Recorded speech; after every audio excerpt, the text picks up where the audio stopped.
good Friday afternoon, everyone, and a warm welcome to this joint press conference by Minister of Defense of Finland, Mr. Antti Häkkänen, and Commissioner for Defense and Space, Mr. Andrius Kubilius. Very welcome here. First, Commissioner and Minister will give us a brief remarks, and after that we will have time for your questions. Commissioner, please, floor is yours.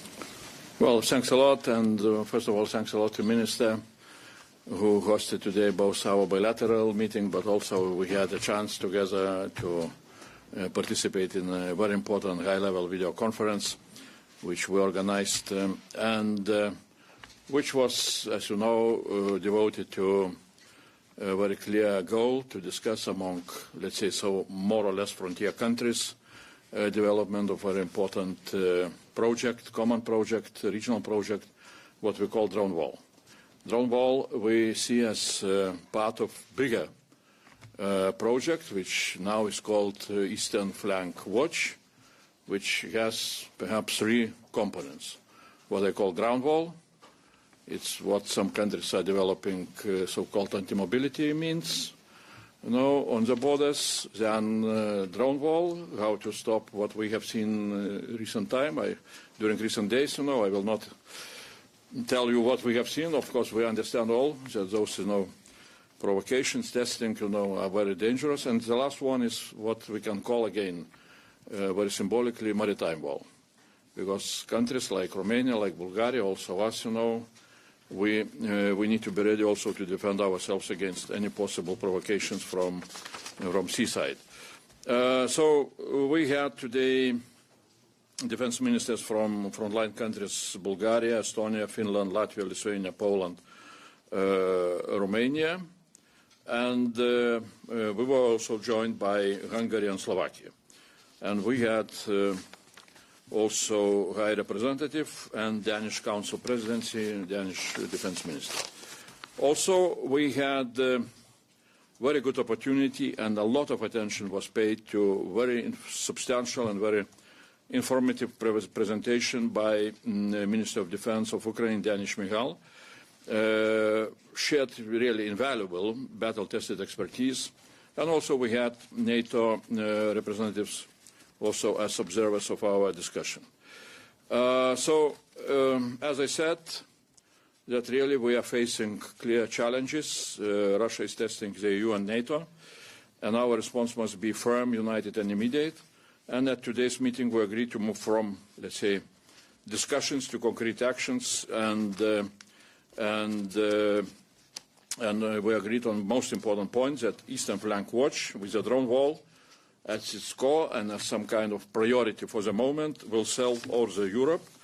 And together with frontline partners and the invaluable experience of Ukraine, we reach a shared understanding of its design. An immediate priority for drone wall, which with advanced detection, which really we lack in some places, tracking of drones and interception capabilities of drones. Ground wall with anti-mobility systems, maritime security for the Baltic and Black Sea, and space-based situational awareness, which is also very much needed. That joint approach would really help also some other areas like border control to protect ourselves against illegal migration, and that is what we need to have in mind. All of those are components of this broader picture, broader project, Eastern Flank Watch, which needs to be developed as a regional and interoperable project. It should also be developed with Ukraine together, because their experience here is brings a lot of added value. Our next steps are clear. We shall secure political traction ahead of the October European Council. We think that that will be important discussion in the Council in October, when the discussion will be about so-called roadmap on defense readiness. So we hope that it will be included also in that roadmap. Here will be also very clear language about this regional project. We will try to define in the nearest future, working all together, what I could call detailed, conceptual and technical roadmap, working with national experts. And of course, we shall work together with European defence industry. And at the end, we shall, and not at the end, but in parallel, we shall look how to build a comprehensive European Union industrial policy and financial toolbox to make the shield a reality. So, meeting was really very important. Again, I thank very much all the participants, but especially Minister Antti, since we did hear from Helsinki exactly that job. Well, first of all, thank you, Andrius, for coming to Helsinki, having this good bilateral meeting. EU is taking really their role, what it's needed to be in European defence and security. And thank you for your initiative to gather this Eastern Flank countries group, for especially watching the close needs, what is needed for these acute threats, and also what we could do more with this group, together with Ukraine, together with NATO. These initiatives are a priority for Finland. As in other defence capability areas, we need both immediate efforts and long-term development of our capabilities. Recent incidents show that there is a need to analyse jointly our concrete next steps. Today was a valuable starting point to achieve concrete results, as we explored possible avenues for cooperation. As we look into next steps on these initiatives, it is clear that there should be a broad range of capabilities. Detection, counter-drone, and command and control capabilities are all important. There must be a comprehensive approach towards these drone threats. Secondly, we discussed how to build Europe's defence and the work we have ahead of us this fall. We support a concrete plan for ramping up Europe's defence. We need results quite fast. This work should be coordinated closely with NATO, and we are on the right track with that cooperation now. We need to step up as Europeans to take more responsibility on our own defence. Member States need to turn their defence budget commitments into concrete capabilities quite fast. The NATO Hague Summit was a major step in this regard, but now we need clear and concrete implementation. I would underline also that the importance of meeting our joint targets across the whole Union. For this, there should be a clear process for the defence ministers to guide the work also. Thank you, Commissioner. Thank you, Minister of Defence. And now we have time for questions. Please introduce yourself and your media. And first question here. Yleisradio, Finnish Broadcasting Corporation, to start with, about the technology, could you elaborate what type of capabilities are mostly needed? Are we talking about lightweight equipment? It seems a bit pricey way to shoot down drones with fighter planes. Well, thanks a lot for a very good question. And definitely when we are comparing how Ukrainians are fighting against drone intrusions, and what capabilities we have, we can very clearly say that we need to, to develop additional capabilities which we perhaps at the moment lack. And first of all, I would call detection capabilities, because our systems till now perhaps are good to detect air fighters, to detect missiles, but when small drones are coming very low, we need to have radars, we need to have acoustic sensors, whatever, all the different technological equipment, which again, Ukraine has good experience what really is working in the most effective way. There are things which we can which are produced by different producers, both in Europe but also outside of Europe. And I think that this capability should be our first priority, really to establish a network of detectors. All the different experts know what kind of detectors we need, where they need to be placed, and of course we need also that those detectors should be in our systems of surveillance should be integrated, that we could see what is coming maybe in our neighboring countries of this frontier countries. So, but detection is crucial. Second, definitely we need to look into effective effective means how to destroy radars if they are entering our airspace. And here are several things. Of course, first of all, electronic warfare means, what the Ukrainians are using very much, how to jam those drones which are coming into our airspace. There are, again, capabilities which we need simply to acquire, to procure, and to start to employ them. Second, what now we can see in battlefields of Ukraine, drone interceptors are becoming very, very effective. Those capabilities are also growing very rapidly, and we need to look also how we can build those capacities in our defense lines. And the last point at the moment is what we can call, traditional classical artillery, Zenit artillery, whatever, machine guns, on mobile groups, which, again, Ukrainians are using them in a very effective way, and that's what we can use. Next, of course, the countries which have some kind of capabilities on air, helicopters or air fighters, they can be used, but again, the question is the price of, if you are using air missile from your air fighter to shoot the drone, then you are using maybe a missile which costs 1 million to kill the drone which costs 10,000. That's what of course needs to be always decided on spot. The last point is we need to be also very much looking into the future, because we can hear publicly announcements that some countries and some industries are starting to find totally new instruments, like, for example, lasers, to fight against drones. So if that technology will come, definitely we need also to be ready to use. Well, just shortly, there's a lot of equipments in the market now, so we just have to kind of assess what kind of equipments we are doing, and are we doing some joint procurements.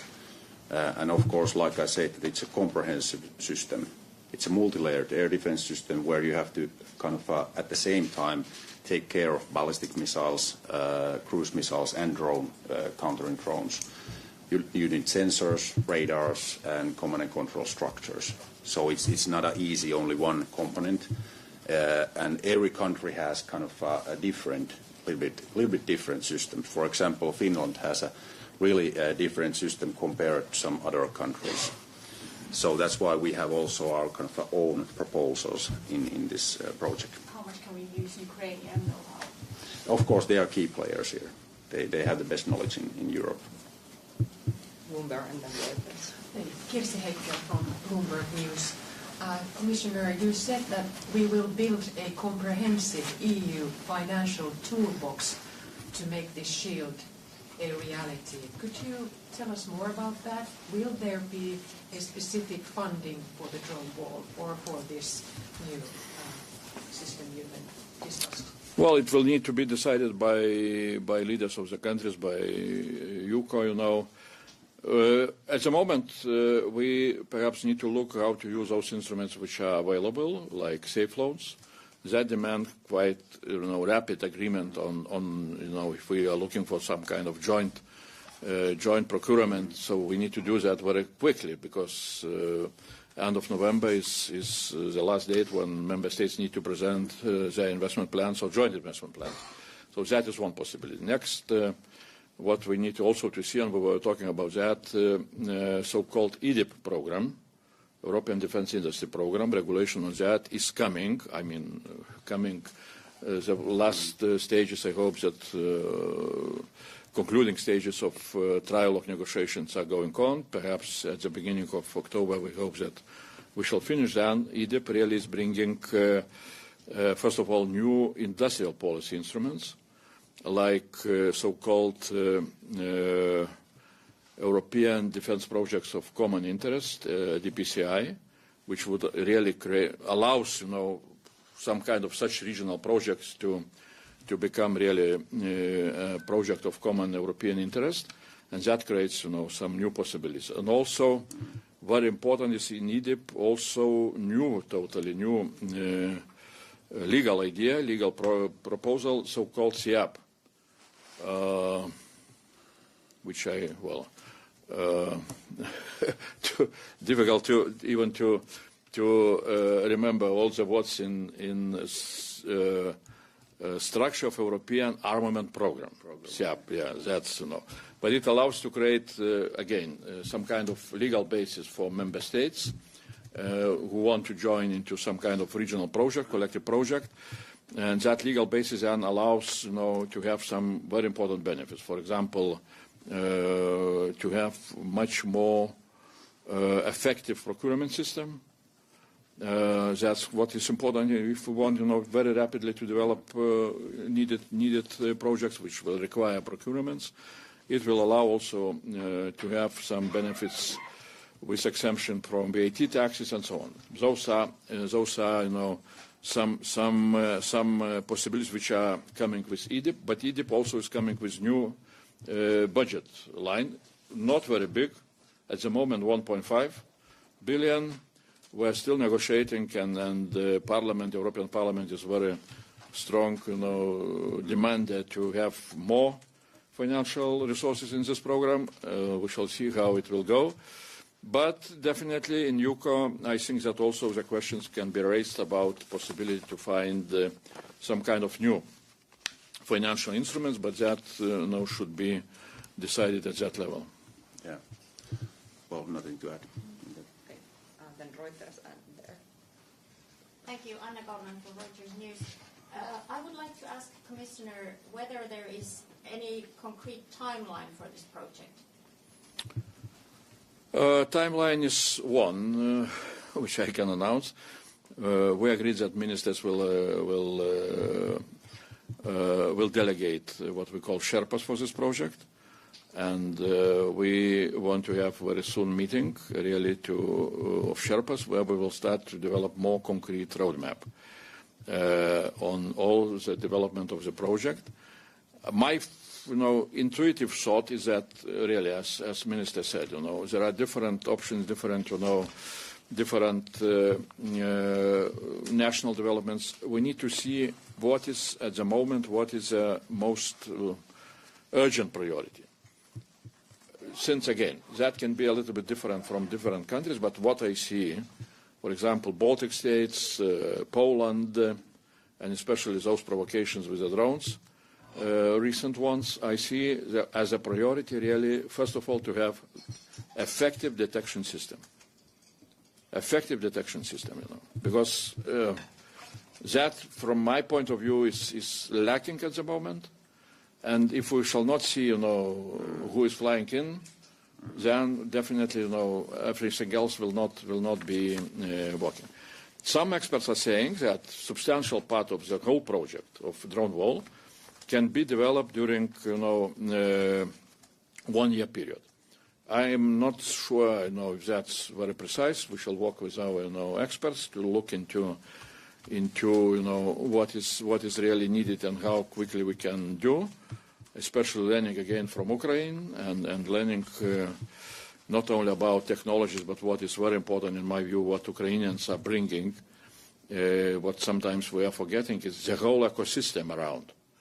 Because what Ukrainians have, really, it's a very unique interconnection in between of producers of systems like drones or anti-drones, operators, frontline data, engineers, innovators, digital guys who are, making very, very, effective statistics, and from that you can make conclusions.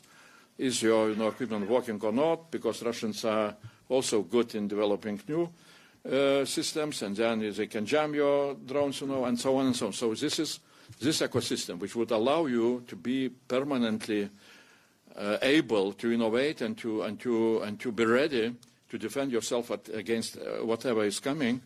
That, in my view, is something unique, which even it's not very clear how to borrow from Ukrainians that knowledge. Thomas Savonen, Finnish News Agency. As we all know, Finland has a very long border with Russia, more than 1,300 kilometers.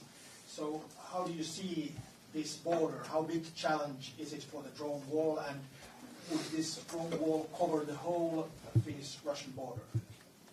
It's if you're asking me. So, well, in my view, really, we need to have. We really need to, well, together with Ukrainians, but we need to understand what kind of system we need to develop to be most effective. Again, we need to recognize that at the moment, our effectiveness to fight drones was not at that level which we need to have. And definitely, Finland has 1,300 kilometers. My country, Lithuania, has around of 900 kilometers, if to calculate also the border with Belarus. Mm. So all of us, we have quite a big distances which we need to find a way how we can be effective. And that is what we shall work on. It's both how to say, it's both technological concepts which are needed and very soon, but also in some way conceptual background, how such a defense should be organized in the best way. Yeah, and of course, for example, Finnish perspective that we have had a quite strong national defense planning in overall all the domains, land, sea, air, and cyber, and nowadays also space. So how we are approaching this. And together, of course, with Interior Ministry, because the Interior Ministry's tools to border control and interior domestic civil infra problems are Interior Ministries. But these military threats, we have overall comprehensive planning, for example, to the air defense. So that's why, like I said, we have to take a comprehensive approach also to this drone problem, how to invest heavily in countering the missile threats, ballistic, cruise missiles, and how to combine this to the drone threat also. We have a very efficient, good integrated system where all these factors have been taken account, and now we are implementing this drone defense overall picture into our good system. So, and it will take, like I said, in my mind, there has three big pillars. The detection, which come from the surveillance, radars, and all the stuff. Countermeasures for drones, electronic warfare, kinetic, shooting them down with cost-effective way, with new weapon systems. And the last is command structure. You have to have a clear way to lead and command the situation where there's a lot of drones and missiles and all that stuff. So we are not preparing only that there will be some drones. We are preparing the drone defense in the hardest way, what we are seeing in Ukraine also. And we are taking lessons learned from Ukraine, doing the cooperation with Ukrainians. They are maybe the world's best now in the drone defense. Kubilius, I'm representing the daily newspaper Hufvudstadsbladet. I'd like to ask Mr. Kubilius, earlier today, Finland's Prime Minister Petteri Orpo said that he demanded that countries he said that in Southern Europe should be show solidarity towards Finland and the other countries that have a border towards Russia. In this question, felt like they're obliged to do so because Finland has funded them in economic crisis before. How keen do you think countries like Spain and Portugal are to fund this sort of project on Europe's eastern flank? Well, we shall see during COCO meeting, but definitely what we can see is that in general awareness about the threats are quite horizontally spread. For example, at least I am making very simple conclusion from what we saw from safe loans distribution. When we announced this safe loans initiative and we adopted regulation, my fear was that there will be quite a limited appetite for the loans. Appetite was bigger than we were expecting. And it appears that, such member states, that not only, let's say, eastern flank member states were taking those loans. Italy, France, Spain were among the biggest biggest, countries which asked big amount of loans, so which means that they also are concerned about defense.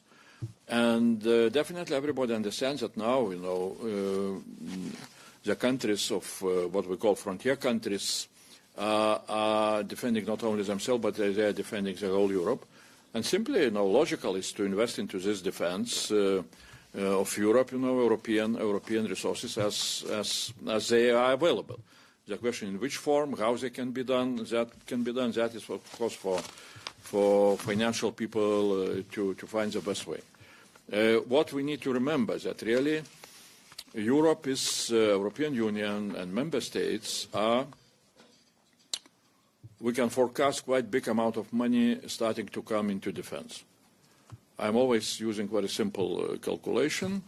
Since member states pledged to invest into defense 3.5% before 2035, so we shall take just next MFF period from 28 to 2035, where we're increasing also, we are proposing to increase MFF funding for defense. But, if we shall look into national defense spending, my forecast is that member states during that period of time will spend in average 3%. Now the average is 2%, some countries are spending 5%, but if to take this, 28, 35, they will spend, if they will spend 3%, it will mean 600 billion per year. And during 7 years period, it will be 4 trillion euros, 4.2 trillion euros. So it's a big amount. Okay, not all the money will be spent on new equipment.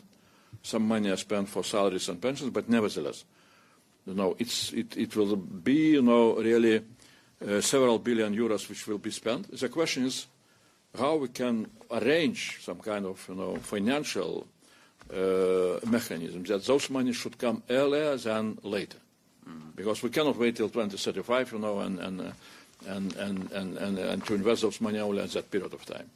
I think that there are possibilities, different possibilities, how such a problem can be resolved.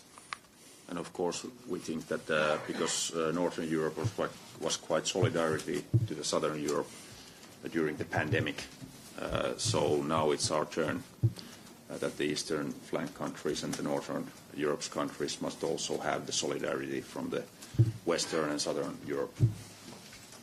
Everyone has some kind of a threats in some year, and now it's our turn.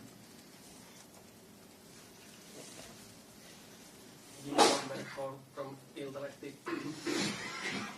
Defense Minister Häkkänen, Prime Minister Orpo hoped that the drone wall would be ready sooner than a year. What is Finland's drone countering capability at the moment? Let's say that Russia sends 70 drones. Will we be able to defend ourselves against them? And what are Finland's biggest needs when it comes to countering drones?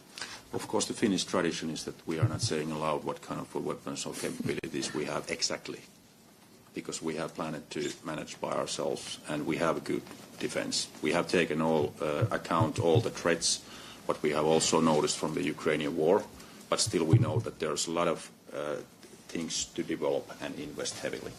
So, but we have a quite good capability to do air surveillance and use also force if it's needed, and we are training that. We have a strong air force and all other capabilities which we can use if some drones or something comes to our airspace. That's no doubt about it.